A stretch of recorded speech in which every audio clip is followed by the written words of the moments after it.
Em 20 de dezembro de 2023, o governo do Afeganistão realizou uma cerimônia para marcar a reabertura do túnel de Salang na cordilheira Hindu Kush.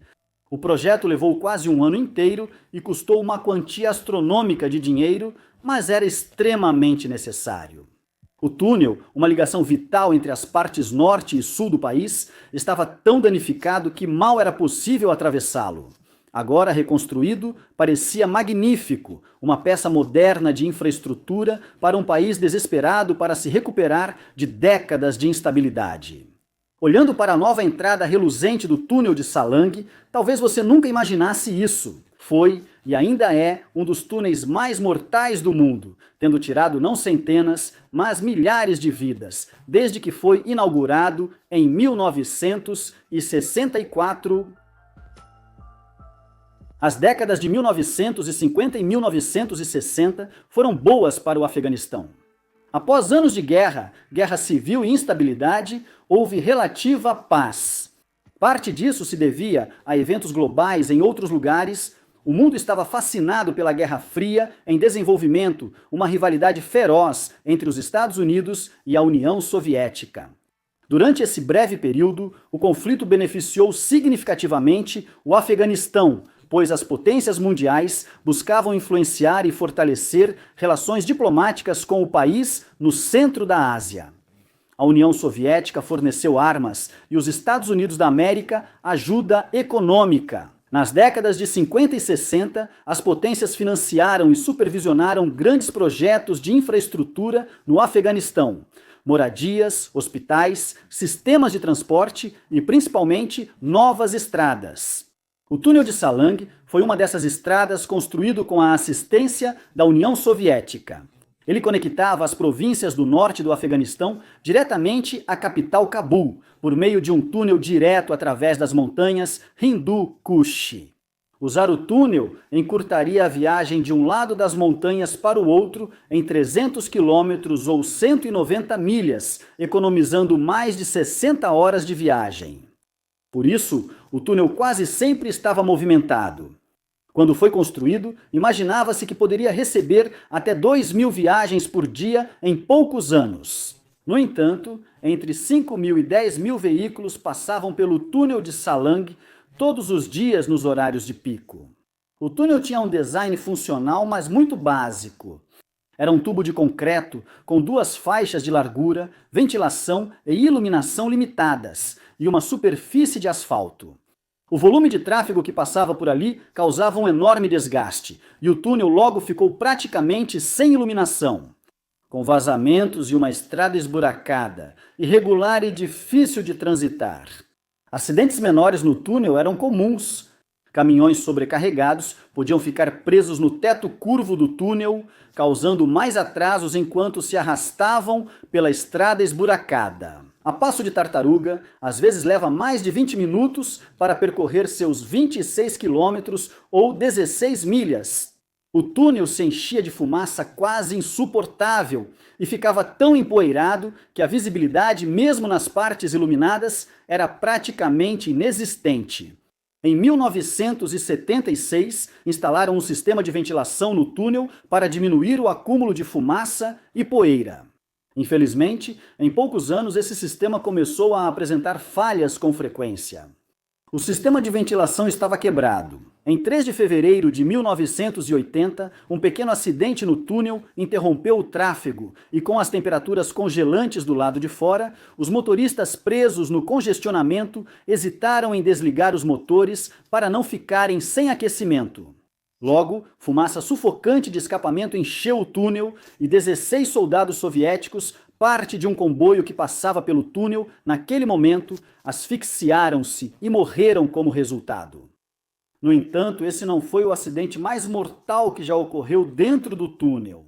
Em 1982, o Afeganistão vivia em guerra. A União Soviética, aliada ao exército afegão, estava lutando contra grupos rebeldes guerrilheiros conhecidos como Mujahideen, que eram patrocinados por várias potências estrangeiras, incluindo os Estados Unidos. Nesse período, o túnel de Salang era essencial para recursos militares soviéticos, mas usado com cautela. As longas e traiçoeiras estradas até o túnel eram isoladas e frequentemente usadas por grupos rebeldes para realizar emboscadas mortais. Em 3 de novembro de 1982, um comboio de tropas soviéticas, indo da Rússia para Cabul, entrou no túnel. O comboio tinha cerca de 30 ônibus cheios de soldados. No meio do túnel, o veículo da frente bateu em um caminhão de combustível e uma enorme explosão aconteceu, com fumaça e chamas se espalhando pelo túnel e engolindo vários outros veículos. De novo, o sistema de ventilação falhou e a fumaça rapidamente tomou o túnel. As tropas soviéticas em ambas as extremidades viram fumaça e chamas e presumiram o pior. Devia ser um ataque rebelde. Para conter a situação, bloquearam rapidamente a saída de veículos do túnel em chamas. O ar no túnel era irrespirável. Uma combinação de fumaça densa, gases dos veículos e poeira tornou o ambiente mortal para quase todos que ficaram presos lá dentro. Em poucos minutos, centenas estavam mortos após o incêndio ser extinto. Uma imensa operação de resgate começou e durou vários dias. Caminhões com corpos saíam do túnel em sequência. Os destroços foram retirados. Os nomes dos mortos eram lidos no rádio local, com algumas transmissões diárias durando 20 minutos ou mais. Havia claramente um número muito alto de mortos, mas os 176... Muitas fontes locais sugeriram que o número real de mortos era muito maior, com estimativas variando de 400 a 2.000. As estimativas mais altas fariam do incêndio no túnel de Salang o incêndio em túnel mais mortal já ocorrido. Apesar das mortes, o túnel foi limpo e reaberto. A guerra seguiu até que a União Soviética se retirou da região em 1988. Nos combates após essa súbita mudança de poder, o túnel de Salang foi gravemente danificado. Os sistemas de ventilação e iluminação ficaram completamente desativados e ambas as entradas foram reduzidas a ruínas. Por vários anos, essa que já foi uma grande obra de infraestrutura tornou-se um corredor escuro, gelado e cheio de escombros através das montanhas, que só podia ser atravessado a pé. O túnel foi reaberto em 2002, após a invasão do Afeganistão pelos Estados Unidos. A rodovia era tão importante que sua manutenção contou com o apoio financeiro conjunto de várias nações. Mesmo após a reabertura do túnel de Salang, sua manutenção continuou inadequada. Logo, a estrada foi novamente tomada por buracos. O sistema de ventilação estava funcionando mal e pequenos acidentes dentro do túnel voltaram a ser frequentes. Além de todos os perigos do próprio túnel, avalanches nas perigosas estradas de montanha que levavam ao túnel também eram comuns. Em um ano típico, registravam-se cerca de 250 avalanches, e quase todos os anos, algumas vidas eram perdidas por elas. Avalanches em 2002 prenderam centenas de pessoas dentro do túnel, onde algumas morreram sufocadas antes de serem resgatadas. Em 2009, uma avalanche matou 10 pessoas, arrastando máquinas de neve, caminhões e carros para fora da estrada e enterrando-os sob uma grossa camada de neve compactada.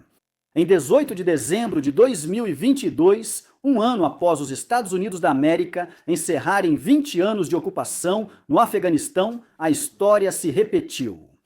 Um caminhão-tanque se envolveu em um acidente no meio do túnel de Salang e explodiu, criando uma bola de fogo que engoliu muitos outros veículos.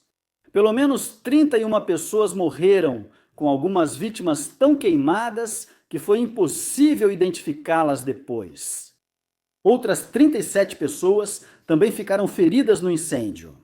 E mais uma vez, o túnel de Salang ficou intransitável enquanto uma operação de limpeza era realizada.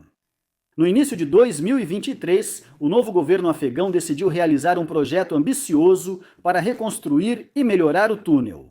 Era uma das rodovias mais remotas e importantes do país, e torná-la segura e transitável seria um passo importante rumo à independência econômica. Após meses de trabalho, incluindo a instalação de nova iluminação, nova ventilação e o recapeamento da estrada esburacada, o túnel de Salang foi reaberto com uma grande cerimônia em 20 de dezembro de 2023.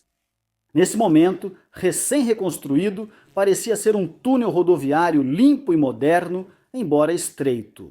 Seria possível, então, atravessar o túnel de Salang sem conhecer sua longa e sangrenta história, nem estar ciente de seu status como o túnel mais mortal do mundo.